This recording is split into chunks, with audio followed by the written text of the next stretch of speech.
Speaking of, chefs, actually, Frode is a chef, right, chef? yeah. I mean, I think these days, especially here in America, people refer to anybody that cooks in a restaurant as a chef, which is Right, not exactly correct, but who cares? You know, if you want to call right, yourself a chef. right. And for a lot of restaurants, they don't have the whole rigid hierarchy like in a classic French kitchen where you have the executive chef, the sous chef, the uh, Yeah. different levels. Because most people don't have that anymore. Restaurants just don't operate that way. I mean, a few still do, especially in France. A few here, like in New York, San Francisco, there are some very, very fine dining, white tablecloth, 3 and 4 star restaurants that still operate that way. But by and large, the restaurant business has changed a lot, and it's more informal. I'm looking for I'm sorry, a restaurant. Did you Why are you hungry? And I need to eat right now. Like immediately. I'm sorry. I need to leave the show and eat now. Sorry, I was looking for, Occitan, the restaurant, right? yeah, yeah. Anyway, I So was going to. in one respect, this question is the answer is when you graduate from a professional cooking school like the Culinary Institute or the uh, Right. what's the one in New York, the French. Well, the Cordon Bleu, the CIA, Yeah, there's the all kinds of them, and if you when you CSR, no, graduate it's from one different, of yeah. these, what it means is that you have acquired the skills and the Right, knowledge right, to cook a whole variety of foods to order. right. And it means you can pretty much cook anything. You know how to cook, you know how to braise, you know how to You, saute, you know you, knife skills. right. So you know how to do the classic. You Right. learn the classic, and you learn some in some school. You learn like a little bit of Asian food, a little bit of Indian, and I'm taking Asian in a very very broad. That means you know Right. how to do a couple of you know how to work with the condiment that, but that's pretty much it. It's not very in depth because chefs, even I mean whoever comes out of cooking school, uh, and has never worked in a restaurant is has no idea what he's doing, and Yeah, just pretty like much. anybody else, yeah, which is fine, but they'll pick up quick. So if they're good student, if they went to school and they go work in a good restaurant, they'll pick up really fast and they'll become good. If they're slackers, like a lot of people are, then they'll just start from where is everybody, except they may start with bad habits. Right. Right. Right? That's the And difference. typically if you've graduated from a professional cooking school, you could go. I mean, what they really train you for is to go and work for a big hotel, like a Yeah, big exactly. big kitchen in a hotel. So you can go Or in, catering. Or yeah, catering. and somebody can say to you, okay, we need you to do the rotisserie today, or be the Yeah, saucier, I or do mean, whatever, and you could step in and have some idea of what you're doing. but You let's could make explain. the So basic. hotel is a whole weird, different way of working in a restaurant. So in a hotel, you have the restaurant, maybe sometime. You have the chef de partie, means would be the catering side. And the Hmm. catering side is very big in some hotels. So chef de partie could deal with stuff like hundreds of people Yeah, every day. If the hotel is busy and if weddings, for example, that's a huge nightmare for most people, but it weddings, requires a lot. business meetings, conventions, all kinds of Business stuff meetings where a people. little easier, but the idea is when you work in a hotel, you do a lot of little tasks repetitively, and you can do a lot of sampling, just like catering. Restaurant is very different. A hotel chef have a complete different training for restaurant. That doesn't mean he cannot do that. That's not like, for example, our friend Gregoire is from where the Hilton, or the I think the Sheraton. He was Ritz. the, I think he was or at the the Ritz. Ritz Okay. Carlton. So Grégoire, super amazing chef, right? He opened Grégoire, the little really cool sandwich. So he can do that. You see, you don't have to stay there. But he's been trained in those big like training like brigades of people. Hmm. So it's like a military style, right? Which is Right. good for the young chefs because they learn how to be very very organized and that's good in the kitchen because if you're not organized and if you don't have that rigidity, then it's hard to go when the fire comes. The fire comes when basically all the ticket comes out. That's fire. This is Right. like whoa, Right. the And pre- the and pre- the printer is hot. and pretty much if you can keep your head in that situation and you can keep up and turn out good food, you can pretty much do anything. I mean, that because the pressure is so intense in a restaurant like that, especially in a hotel, because you not only have the restaurant that you're serving, breakfast, lunch, and dinner, but you're also doing room service. So there's orders coming down to be sent up to the rooms, and then, like you said, there's all the banquets. There's That's weddings. that's that's why it gets crazy because you can have like 3 or 4 rooms in a hotel. You can have Hmm. 3 or different banquets. Now you have Right. to understand how like complicated that is. Yeah. You got one kitchen, but you might have three ballrooms that are all having giant dinners, and Yeah. you need to do And you need the choice of staff. You need chicken and to. chicken and salmon for 600 people. It's crazy, and Yeah. it's really hard to do it well. I mean, I've been to a lot of those kinds of dinners in my career. I've so many times have been at some kind of big dinner that was for, awards or presentations or something, and they serve dinner, and it's always like that. You get the choice of between chicken and fish, I or know. it's like an airline. Do you want the chicken or do you Yeah. want the pasta? And it's like it goes into those big oven and it's all in hotel pans, those big hotel pans, and they just shave everything in the And oven, I've serve, serve, I've serve, serve. been to some where they did a really fantastic job. Yeah, I I mean, it mean, was makes sense. actually edible food. I've been to some where it was like just rubber chicken and It cold all tough depends. salmon. You can see the level of the chef there. Yeah, If the chef knows what he's doing, the food is going to come out good. yeah. But it's all about the timing. It's really difficult. Anyway, I I've would been not do I've that I've anymore. also done a lot of catering where been in a back room where the just every surface is covered with plates, and you're trying to make each one Uh, look exactly alike, and then you send them all out at the same time, and then they start the next course. So by the time you get back, you go out and you clear, and by the time you get back, there's a whole nother set waiting to go out. It's a really interesting yeah, thing. I mean, it really takes organization, of course. You really have to be skilled. You have to have an eye for detail. Um, you have to have one eye for detail and the other eye on the printing station. right, right. So that's basically the answer to that. Yeah. Uh, Um, you're a chef when you get hired to run a kitchen is the technical answer.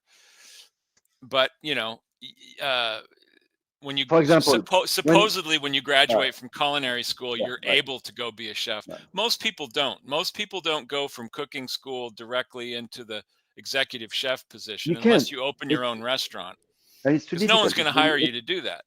And it's difficult. Actually, it's not true because see, I mean, I'm not saying you're full of crap, I am completely full of crap. So but do you remember when we work at Cesar? I don't know if you remember the beginning. The beginning, 2000. So we opened in 2000 in '98, right? And 98. remember the crash of 2008, 2007, Yeah. 2008. Remember that? So at this Hmm. point, I remember that it was very difficult to find. Um, I mean, so I'm sorry. Right before the crash, it was very difficult to find staff. People would work for the IT, for anybody in the computer department because they could make so much money. Remember all those chefs disappearing. Yeah. So we ended up with like very young kids coming out of school and working at Cesar. They were really good. I'm not saying, but for a while we had this couple of kids. They 22, 23, right? The guy was hired. He was a cook at Cesar. He was hired as the executive chef of somewhere like in a Yountville, one of those fancy, like not Bistro Gentil, the other one, The French Laundry. not the No. French one, no, no, no. But something, the other one, the There's another one that I can't owned think by of his yeah. by his brother, whatever. Left bank, not left bank. Left bank was, but something similar. So some type of look. What's the owner of laundry? Keller. Uh, There's another. There's his Thomas brother. Keller. But Oh, the brother. Okay, so you know what I'm talking about. So he was hired there, and I knew all these people because we all know each other, right? He was hired as an executive chef at 23 years old hmm, at that restaurant, which is, a good restaurant. You have to like know what you're doing. He was doing good, but I was like, wow, that would never have happened anywhere in Europe. You would never have seen that. A chef would come to a restaurant at, I don't know, 35, probably 30, I don't know, like not 23. But you know right, what I mean? So it was really interesting to see that the standard have changed a lot, right? And they are changing even more now. I know that for I can't tell you. There's a few things that I know, but they're not announced yet, so I can't really talk about the restaurant stuff. But I can tell you that restaurants are having a hard time. We always said that because the standard of working is being so low now that we can't do it. It's not possible. Like, I mean, a chef has to do a minimum of stuff, and if you can't do it, then you can't run. And then we're going to be replaced by, I don't know who's going to do that. Maybe robots. I don't know who's going to do the food, right? well, what Anyway, happens is so a lot of talented people leave the Bay Area because it's yeah, simply yeah, too expensive to live here anymore, yeah, and yeah. you can't make enough as a chef or as a cook to live. Our one of our main cooks at Cesar, Jerry, this guy Jerry, he's an excellent cook, and he took over for Moises when Moises was sick and Yeah, was going through treatment, and he yeah. became the chef. Did a Okay. great job. He's a wonderful guy. He's moving to Houston, which I think is maybe where he came from, but Right. he's moving back there with his kids because it's just too hard here. Oh, it's And difficult. there's somebody Everything. else I knew that was leaving. Well, and then Gabby moved to Grand Rapids, Michigan because Because he had a family. He started a family. He's like, no way I'm going to live here. There's no way. yeah, and And he could go and to he was Grand making, Rapids and actually afford to buy a house he and did. He live a did. He bought decent a life. house. Yeah. He opened a beautiful business. Chef Gabi, we have to have him on the show again. He's, Yeah, I'd like to hear and how by the he's way, doing. his store is called Gabi's Gourmandise. Actually, Huh. Yeah, I'd love to hear how he's doing because he was basically doing takeaway meals when we talked to him last because it was in the middle of COVID. And let me but you show know, you his. Let me show you his store. I have to show you. We have to show his store. I'm sorry, guys, but you need to see what's going on. Oh, so that's yeah, great. so a lot of people are leaving and or they're leaving the business because they can go make more money doing something else like some sort of tech job or whatever. Can you see that or no? No. Oh, here we go. Whoa. That's Chef Gabi right here. Oh, there's Gabby. So Chef Gabi was one of my chefs at Kitchen Affair forever. He's really cool. That looks like a big place. Look at this. Look how cool that is. Look at this. This guy is no joke, man. He was my chef for what, 10 or 12 years or something crazy. It's cool, huh? Wow, that's great. So this is where he is in Grand the, Rapids, Michigan, downtown. Oh, in the downtown market. He's probably part of like a big food court, like yeah, yeah, right, the right. one under Kitchen on Fire. Huh. So, Interesting.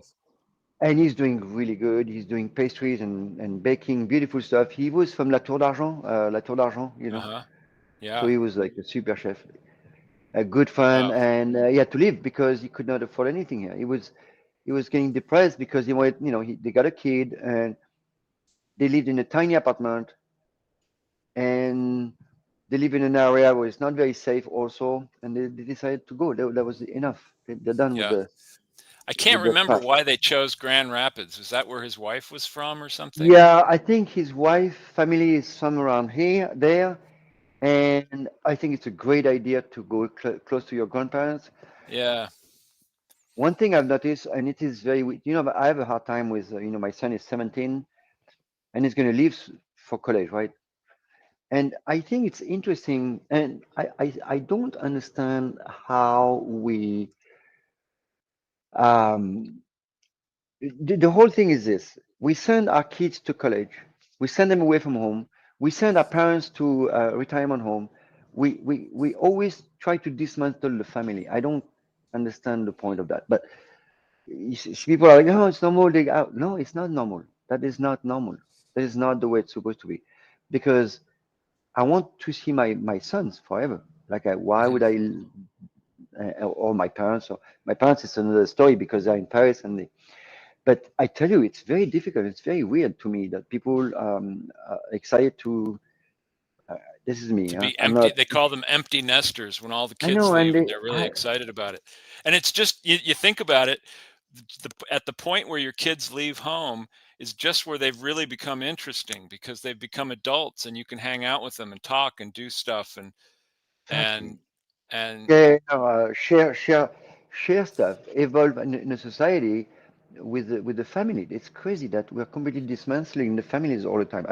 This is my thing that I've been kind of like thinking about, last couple of years with all this stuff going on, all these people mhm. being very lonely. I work in the field of health, obviously, and I see people getting more and more lonely, and I don't understand why. Just that makes no sense at all. But so when Right. you live to a place where you know you're going to have your aunts around and your grandparents and the family is going to grow, I this is it. This is really a good idea, and I I completely figured that was commend the that. reason. I mean, there's nothing wrong with Grand Rapids, Michigan. It just seemed like a very random place to choose, but I I mean, it think must be that cold though. That's it is well, right. yeah, it's pretty they have pretty cold winters. Um, But anyway, my brother lives near there. He used to live in ah, Grand Rapids and now he lives up in Traverse City, which is up on Traverse Bay along the lake. So anyway, yeah. yeah. So Uh, that was so so chefs yes, working in it's the kitchen, difficult, yeah, it's just and harder and and harder and now harder. And certainly, if and I I was a chef and wanted to yeah. start a business, I would not open a white tablecloth restaurant. There's no way in hell. First No, of this all, is it costs so much money to get something like that going. I would do something where I had to have the minimum of staff and that's what I wanted to talk to you about the that if you knew. that when you run a restaurant, you try to do everything you can to lower your costs. And there's certain costs that are fixed. You pay so much rent, you pay so much for electricity, you have insurance, and you have all these fixed costs that you can't really do much about. It's not just So that. There's so more stuff. We have more, even much more. more. It's just crazy. So For what you me, try to reduce as is a what you try to business, keep ooh, down is labor, your cost of goods. And of course, if you're serious about the food you're making, then it's hard to reduce the cost of goods because you don't want to use cheap cut rate foods. You want to use the best ingredients you can find. You try to get the best price you can get on those goods, but still you're not going to compromise the quality of your meat or the freshness of your fish, et cetera, you et have to. cetera. You have to. Not for me because I keep charging what I need to do. And I told so my business partner, once we can't charge enough money, then we'll have to close. Yeah, I'm not going to serve inferior product ever. That's not. I mean, that's my whole right. life on that. But restaurants do. They have no choice. I know Yeah, because I know because I know a lot of restaurants. It's not that they're gonna give you crappy stuff. The quality is lower or the prices are way higher. Because if you buy even chicken, eggs, everybody knows eggs, right? Well, it's getting more stable now. We can find eggs. I mean, I go to the Berkeley Bowl, so not to, Berkeley Bowl is an amazing place, and the prices are pretty good, huh? Because I ended up at anyway at another store yesterday. What is it, Sprouts? That was more expensive. yeah. Well, So I'll Berkeley give you Bowl an is example. super mega fresh. Yes, sir. We go. I went to Andronicos today to pick Well, something that's up, and while I was there, I bought some bone-in. Yeah. chicken thighs, Mary's Right. chicken thighs. Yeah. And they have it in two different varieties. They have the regular ones and then they have the organic ones. Yeah. Mm. And the ones I bought, the regular Mary's chicken, and Mary's Yep. chicken is a Yep. great brand. I feel Yep. good Yep. about eating their chickens, whether they're organic or not. They're Whether they're dead or not. 5.99. Whether they're dead or not. Whether they're dead or not, I'll eat them. So they were 5.99 a pound. The organic ones were 9.99 a pound. Oh yeah. So if you're running a restaurant, and Alice Waters gave us all kinds of grief about Cesar because we weren't 100% organic, and that's her whole thing, is everything's organic. She goes to great lengths. But it's like, wow, you just and again, Mary's chicken, I have no problem serving my friends and family Mary's chicken. They're really good. The way they're raised, it's really Yep. clean, good chicken. The chickens have a decent life. But because they have another line that's certified organic, So they have to charge that Jimbo, kind of money. go to Magnani. Well, we usually do. I Okay. was at Andronico's today, so I Yeah, just yeah. bought No, some. But Andronicus is a great place for like, not I'm not gonna say last minute, but I'm glad they're here. yeah, It's expensive, but I'm glad they're there because I get to I'm able to buy stuff at last minute that is either grass-fed or organic, and even though it's more expensive, at least I can find it. yeah, Okay, but if you go to Magnani, which is my butcher on Hopkins, right? yeah. Hopkins I Street. think the chicken organic, which I get, the organic is somewhere. It's always between. It's around 650. Yeah. It's great, huh? Great And price. now Six there, fifty times $7. I've seen cooks on TV that'll talk about, oh, you can if you go to the supermarket, you can get chicken now for $1.99 a pound. And it's like, well, what? No, Wow. no, you shouldn't buy chicken that's Wow. $1.99 a pound. You mean the Foster Farm? Right, right. Oh, God. So, I mean, in a perfect world, all chicken would be good because it would all be raised the same way, and we'd all be much healthier for it. But that's just not the reality. And a lot of the huge food corporations, they make their living by producing food as cheaply as possible, and Yeah, to do yeah, that you yeah, have to do factory farming methods, and it's terrible. yeah. And that, of course, is what has the vegans and the vegetarians all up in arms, as they say, factory Yeah. farming is bad, so don't eat meat. And they're um, right about this part, totally, and we all agree on that. We have yeah, one thing in common, right? We my completely argument agree with them that. is you can still eat meat. You can just buy meat that's raised the right way. I mean, you don't have to buy into the factory farming machine. Yep. Anyway, so Same that's for that. vegetables. Same for vegetables. If they want, like, if you want, it's the same thing. Like, don't buy the crappy stuff that they're serving. Right. And if you're vegan, you need to buy really good vegetables, like from the It's like farmers market, pretty it's much, like right? it's like strawberries from the Central Valley. If you want to eat Right, fruit that the people that pick it have to wear hazmat suits and gas right. masks to harvest the food, maybe that's food you don't want to eat.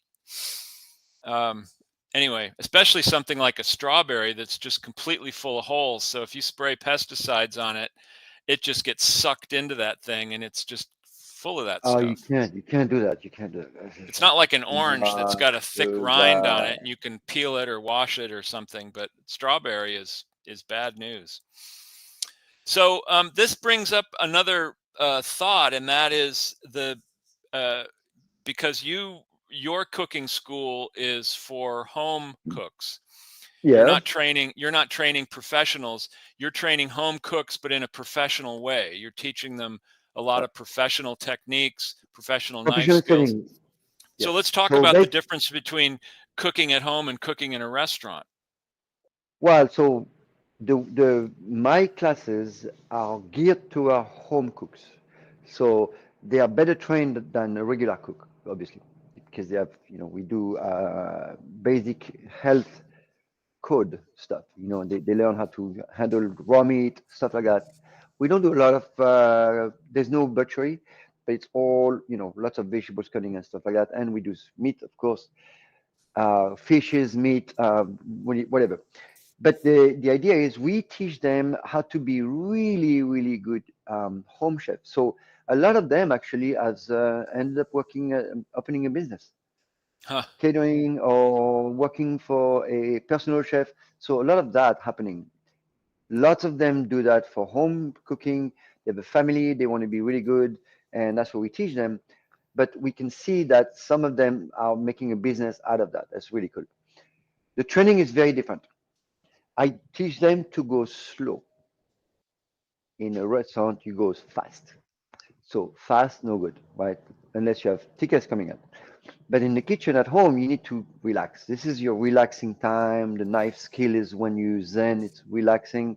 Everything is soft and gentle, and you enjoy. You can have a glass of wine, or several or whatever. But it's a different perspective, right? In a Right. chef in a restaurant, you have this machine going, and you need to go quick, quick, quick, quick.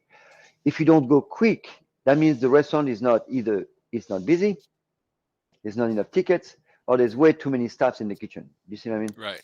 So Right. if you're not going too quick in the kitchen, that means there's not enough work, and they are not making enough money, or there's too many people in the kitchen, obviously, right?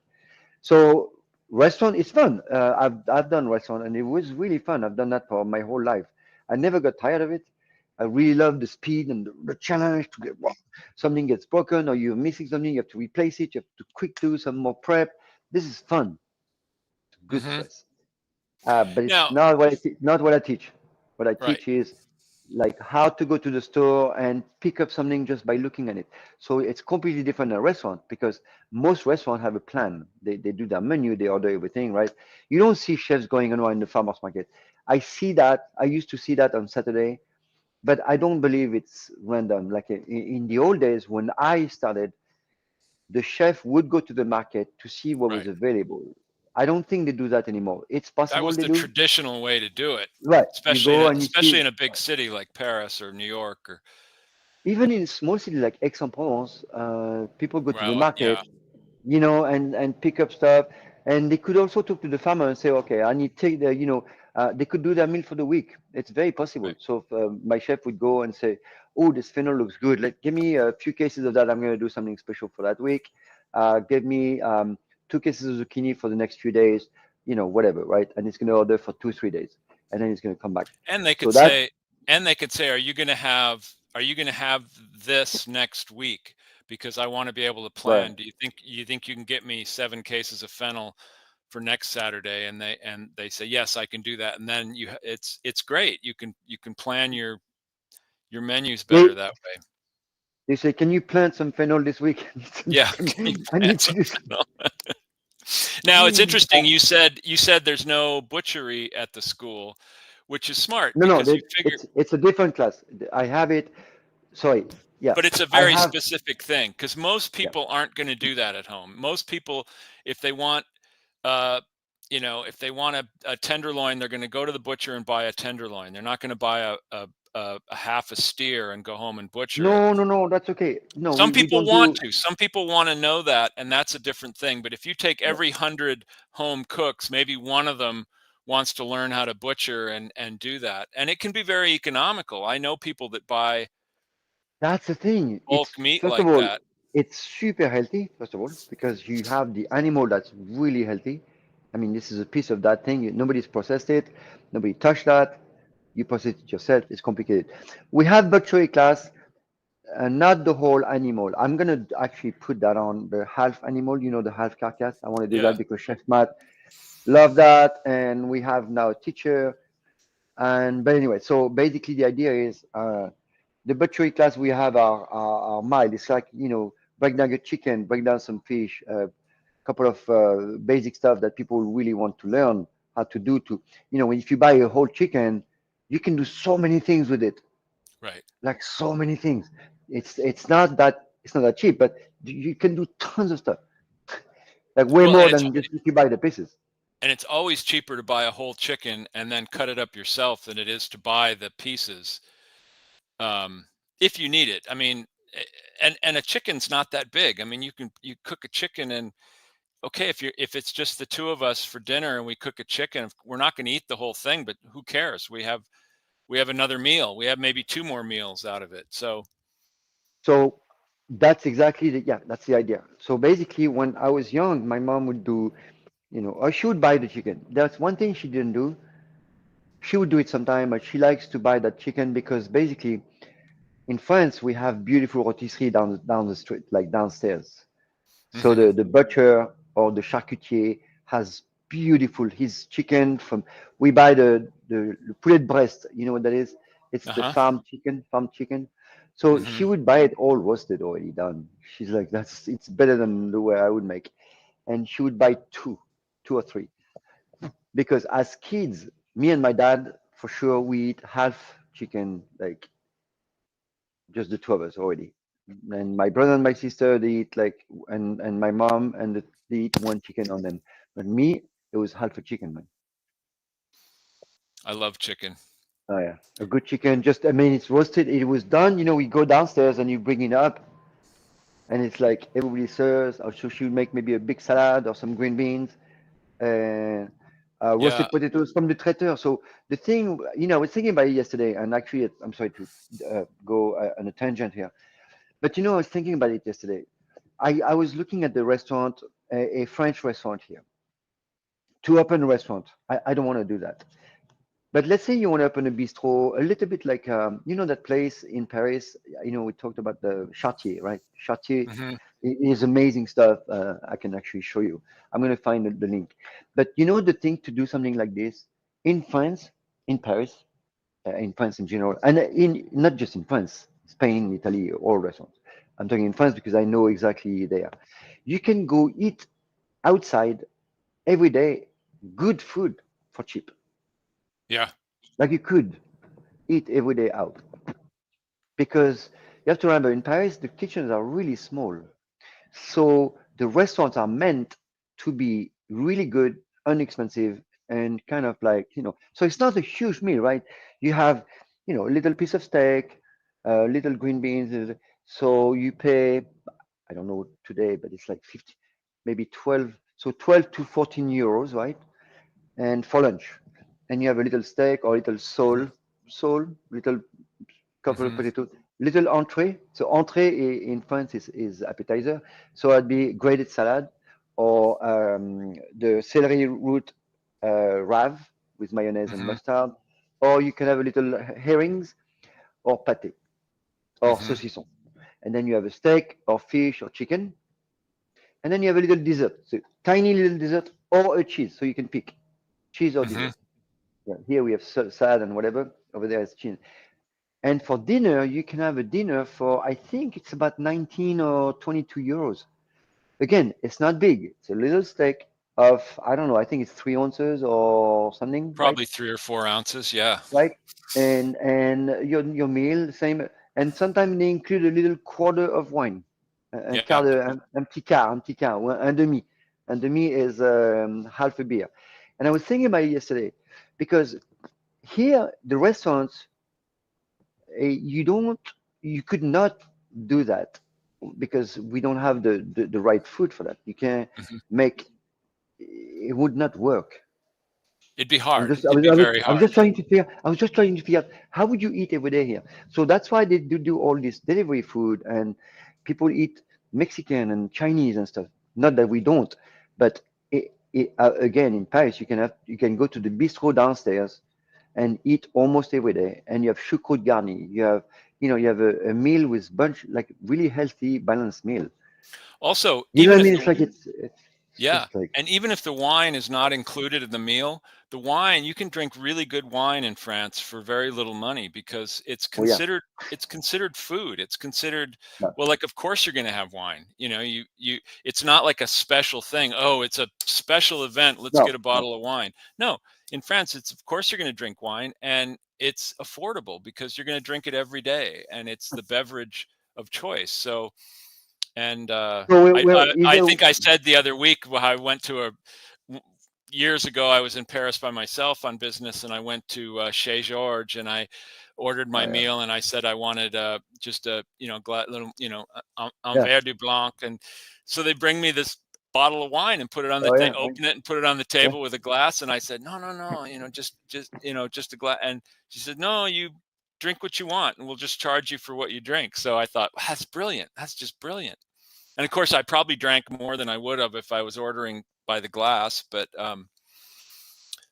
so Anyway, So don't worry about James. James, don't worry about this. Oh, okay. So Oh, that's a it's a, it's an ad. yeah. Well, we're getting some messages that are ads. So, So listen, uh, so you were saying, you know, that the thing is this. So I would love to see here. Do you remember that thing, Boston Market? Do you remember yeah. that was really good, right? I don't know about the quality, the quality. I I have don't know no if I idea. ever actually ate at one, but yeah, it was a great But idea. but the concept is fantastic because that's what people need. They need a few protein, a bunch of veggies already cooked. They pick up that stuff in a box, go home, eat that. I Hmm. think that's what's missing. That type of really homey food, that we don't have anymore. Hmm. And Boston Market, I know, I'm sure it's pretty crappy food. I don't know. I honestly don't know. But I've discovered that when I came to America when I was like 20 years old, and I thought that was a great concept. It's a little bit Yeah. like cafeteria in France. You know the cafeteria in France? You Hmm. go, you eat at the cafeteria. It's like 14 bucks or something, 14 euros, and you have a lot of, you can really eat. It's not pretty or anything. It's just like a big hall where a bunch of people eat. But you have steak frites or saucisse lentille. You have really good food for like not too much money. I'm not saying the quality is fantastic, but the quality in Europe is better to start with than the food we have here. You And know, the I'm sure it's going down, like, right? But I don't know because I think the food is better in anyway. Sorry. Yes. the very first time I went to Paris, which was about 50 years ago. No, it wasn't that long, but it was a long time ago. It's in the early mid 80s, I guess, the very first time I went to Paris. Mid And 30s. we arrived there, and my partner got ill right away. And we had gone to the south first. We spent a week in Montpellier with some Right. friends, Oh and then we yeah. went Oh, back to Montpellier is Paris. And cool. we overdid it down there, and she got ill, and so the first couple days she was just sick in the hotel room. So every day I would go out and walk around Paris and do all that, and then I would go to this little charcuterie in the neighborhood, and I would get a little roast chicken. I would get a couple different kinds of ready-made salads. I'd get a baguette. I'd get a bottle of wine, and I'd go back to our room. And Yeah. that's how I discovered that way of eating there, and it was Yeah. fabulous. It Yeah. was Yeah. Yeah. fabulous food, and and sometimes I would get a little, pate or some, but you could just put together a little meal, and it was just a few bucks, and it was great. That's I the mean, idea. here we have delis that you can do sort of the same thing, Delis are except great, but we don't have yeah, enough. yeah. Delis are great. I love delis. This is exactly. So I wanted to open a deli one, but I can, I can, I can't work as much anymore because we don't have the staff. If it was in the old days, you could find people to cook coming out of the school, for example, and do some prep work, right? Because it's kind of Mm, easy. But now people, all they do in restaurants, I mean, from what I see, is they just want to be on YouTube. So they want to go work as many places as they can to get a resume of like working 3 months here, like it's going to help. And that's it. And then they want to do their YouTube stuff. So we are in a different, very, it's a very different different. time. It's a different time, and COVID really pulled Yeah. the rug out from under a lot of people, and people are still recovering. Some people won't Businesses are recover. still recovering. A There's lot no of them recover. haven't. A lot of them are gone. I mean, look at how many restaurants just in Berkeley are gone And, and, since and COVID. still closing. There's a big restaurant is closing in Oakland. I can't tell what it is because I'm not sure they announced it yet. I'll tell you after the show, but it's scary. That Yeah, guy just started like a year and a half ago. So anyway, yeah, oops. Anyway, so to be a chef today, it's different. I don't know, but the thing about a chef in a restaurant, what my this is if I can give you if I can give someone an advice on what to open a restaurant, I think we should, James, we should do a show on what it takes to open a restaurant, like in detail, yeah. because I think people would be interested in that. But I can tell you that, in my opinion, from my knowledge and my experience, the best size to make money in a restaurant with no headache would be about 50 people, 50-seat restaurant. 50, 60 50, seats. Yeah. 50 to 80. 50 to That's the max. 65, 50 to 70, Yeah. something like in So that area. Yeah. 80 is the most. 80, after that, it becomes a machine. You have to really, really. So the idea is this. You need to think of something. If you're in your room, in the room of the restaurant, any manager or any person that's responsible needs to see everything from one glance. Hmm. Otherwise, it's not gonna happen. My other advice would be to keep the menu simple. Yeah. Um, A I mean, menu is 16 items. That's there it. used to be this restaurant in New York. It was called like American something. I forget what it was called. It wasn't an American place. That was Larry Forgione's restaurant, and it was really great. This was an American something, and you got the menu was huge, and it was Yes. pages No. of stuff. And I used to just think, how could any of this be good? I mean, if they have to do prep for all this stuff, That's the it's not thing. going to be good. You know the food is not turning. Don't. So a good menu for a small restaurant is about 16 items, right? Uh, four appetizer, four entrees, Sure. couple of Yeah. dessert, tea, and Yeah. you keep that stable, and you use stuff that you can recycle from one dish to another. So you can make And you do soup. So desserts when that you can you produce. keep. Yeah, like a tart, or like the bread pudding we did at Cesar was brilliant because they could make a big batch of it a couple times a week, have it ready, Well, no, that's and not even that. That's not even that. The bread pudding comes from the stale bread. right. So This is they like were free stuff. using a product that they had anyway that they couldn't That's reuse after that's why bread tonight. pudding is so. Yeah, exactly. Yeah, that's one of the reasons people love to do bread pudding. And even the crema de chocolate was not a terribly expensive thing. But you could make it up in advance. You could make several of them. I mean, Chocolate it gets wasn't cheap expensive. to make, No, it's not cheap because a good chocolate with good cream is expensive. but the It's but the ex- great thing about it is that anybody could plate it and send it out. You didn't have to yeah, be a yeah, pastry right, chef. right, right, right, If you got an order for the crema, you just got one right, out. You put the whipped right, cream on it. You dusted it with a little cocoa, right. and Bob's your uncle. Um, anyway, What does it mean, Bob's your uncle? That's funny. that's an English saying where they say, you do this, this, and this, and Bob's your uncle. It means you're done. That's I don't know great. where that I like expression came that. from. Bob's your uncle. Oh my So we talk God. a little bit about the difference between cooking at home and cooking in a restaurant, but there's also a lot of similarity. There's things that should be similar. There's things that you can learn from a Oh yeah. professional setting that are applicable to, obviously if you're cooking at home, you're cooking one meal. You're not giving a choice of five different entrees to your guests. You're saying this is what we're having. You're cooking for a set amount of people, so you know how many people are coming. It's definite. You're gonna have 8 people for dinner, or your family members or whatever. But there are other things And that and you and can and do. James, you can also cook more for a little bit for leftover, like you were saying earlier. Right, So right, anyway, yeah, right. But you don't have yeah, to wonder, like, are we gonna fill up tonight? Is it gonna be half full? Do I, right, right.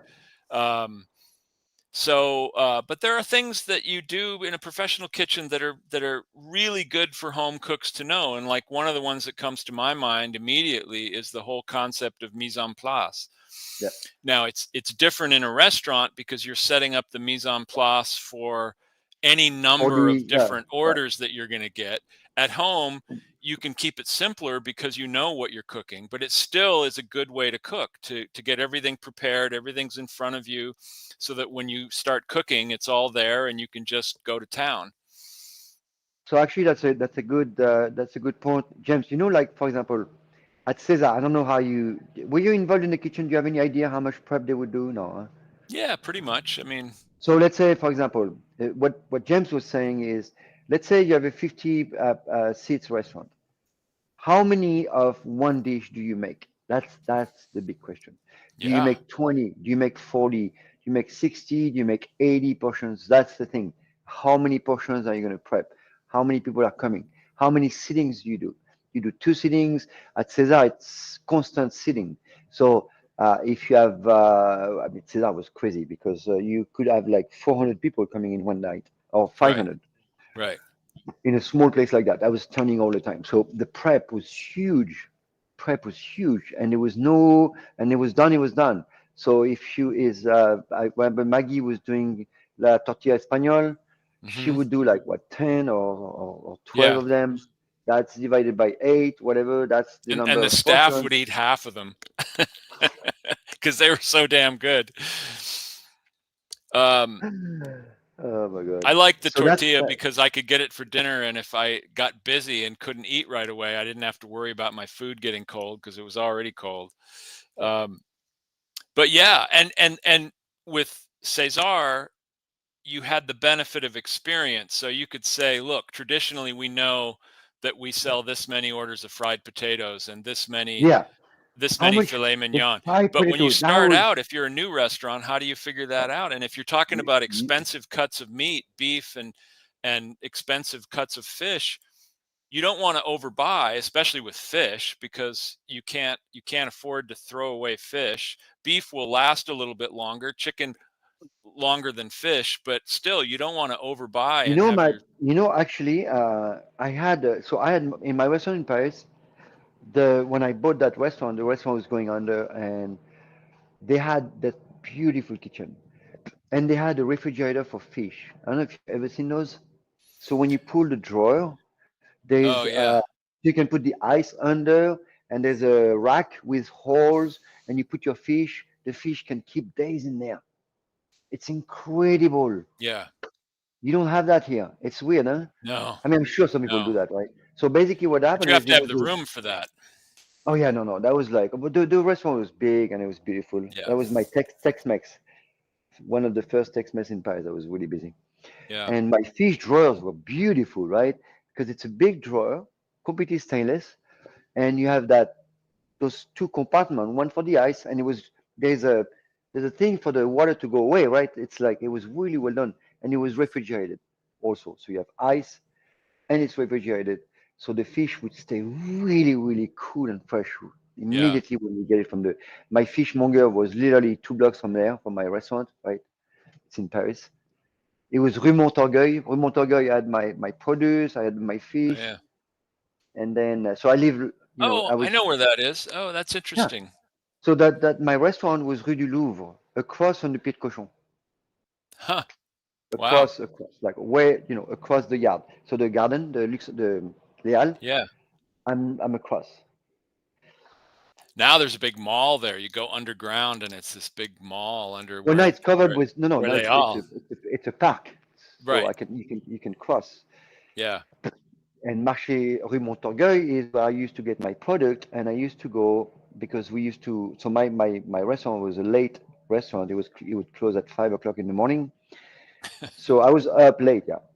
And I remember when on the weekend we'd come out of the club around 9 a.m. I had to go to Montorgueil to pick up my produce before I go to the next club, right? So we'd end up, so there's a little cafe right across from my grocer. So the Montorgueil is really small, so you can't really park, right? You get towed right away. So I come with my little car, and I would quickly put my car in front, open the trunk, right? While my order was ready. So I would leave the trunk open. It would last maybe 20 minutes so to get my order ready, and I was across the street on the cafe drinking vodka and grapefruit, waiting. That was fun, man. I was In a other in young other talent. words, you were That in was other the words, you were having your weekend breakfast in of Paris, vodka. man. It was crazy. Anyway, that's Nice. fun. Yeah. Frode knows. Frode was with me a lot at that Yeah. cafe Rue Montorgueil. He's gone now. I tell you, we were doing this because Frode used to hang out with us. It's fun, when I used to go out in Paris, my whole team would follow. So when we go, it was Texas Coyote. It wasn't the name. So the whole team. So I had a table here. My whole staff would join. It was we were always together.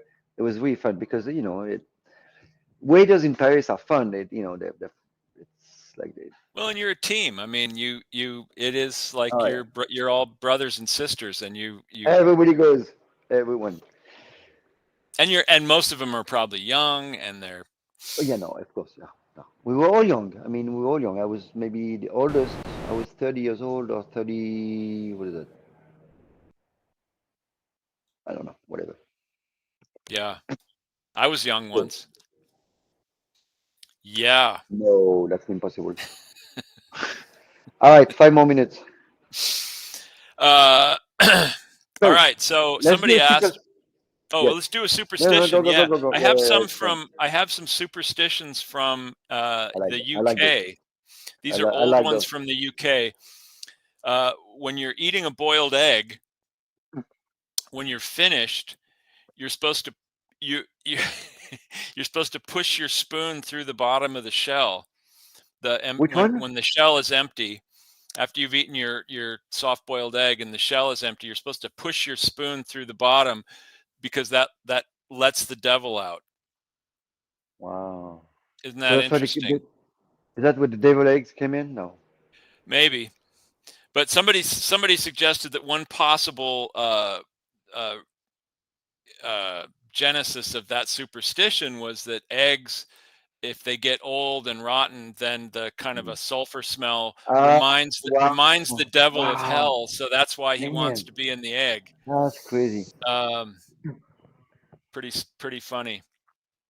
Another one also from the UK. These are all old ones. If you spill pepper, it means you're going to have an argument with your best friend. Now, somebody suggested that maybe the reason is that you were distracted, and that's why you spilled because of a problem, and that's why you spilled the pepper. So afterwards, you go and talk to your best friend about your problem, and your best friend can't help you, so you get into an argument. And someone else So suggested you just cut to the chase and just spill the pepper directly on your best friend, and do away with all. to, to spice up the conversation, I can see that. And these crazy English, they also believed these were all very, very old, that if you cut bread, you slice bread and you cut it unevenly, it means you're lying. It's a sign that you're lying. And somebody suggested, well, Wow. if you're nervous because you're telling a lie, then maybe Wow. you've got the jitters, and so you're not going to cut evenly, and that's why the bread would be uneven. Um, So my question is, would that stand up in a British court of law? If you could say, Look, my bread. Your Honor, he's obviously lying. Look at how he sliced this bread. You should say you should do like let's see how you guys cut bread. Let's see. Yeah. Let's settle that. Listen, I know people that can't cut bread to save their lives. Yet every time they cut it, it's all whacked out, and so maybe they're all just liars. I don't know, or maybe they're just used to sliced bread. This was You know what? probably dates from No, you're before right. they had sliced bread. They are lying. They can't cut bread, right? They were saying they Right, can cut bread. They can't. So they're lying, obviously, right. right? Yeah, I'll cut that bread for you. And I'm a liar. by the way, if you want to cut bread, people, this is the knife you need. Something like this. Something with a handle where you can put your hands under. You Yeah, see the the difference, offset right? is, yep, Not something that's flat to the table, which you can't get. You have to get that type of knife. This is important. yeah, Cool, huh? yep. I have a knife like that. Mine's a different brand, but I I used to buy these knives from this guy in New York that made them, and Oh yeah, he made two different sizes, and I bought them for Dean and DeLuca, and we sold them. That was our bread knife, and I still have one. It's great. that was your bread and butter knife. That was my bread and butter in those days. All right, So, um, that's good, man. Let's oh shit. so here we are. So we're going to talk in coming weeks about opening restaurants. We're going to talk about what it really takes to run a restaurant, what kind of challenges you face, especially today. Everything's Yeah, different today. It's all different. we said we were going to have guests, and we will. The thing is, people are a lot of the people we know in restaurant. They keep moving around from restaurant to restaurant. It's very unstable right now. But eventually, But we are telling the truth, and we'll prove it. We'll slice some bread for you, and you'll see just how evenly we cut it, and then you'll know we're telling the truth. good. Until next week, people. Thank you. Thanks for All right, joining us. But Jimbo. by the way, I never buy sliced bread. I always have to use my bread knife when I cut bread in the morning. I always have a slice of toast, but I like to cut a nice thick piece of bread and toast it, put butter on it. Yeah, Today, butter. That's right. That's t- right. today I sliced a baguette up and toasted it a little bit, put it on a plate, and I Oh just man. drizzled it with olive oil, and then I put prosciutto on it, and that was my breakfast. Ooh. It was really good. It was That's why really good. you're so tall and just Mm-hmm. it's a That's why. prosciutto. Yep. Oh yeah, I Yep. can see that. Yep. All right. Beautiful. See you next week, people. Thank Thanks you. for joining us. We'll be back, We and will. we'll have more questions, and more importantly, we'll have more answers.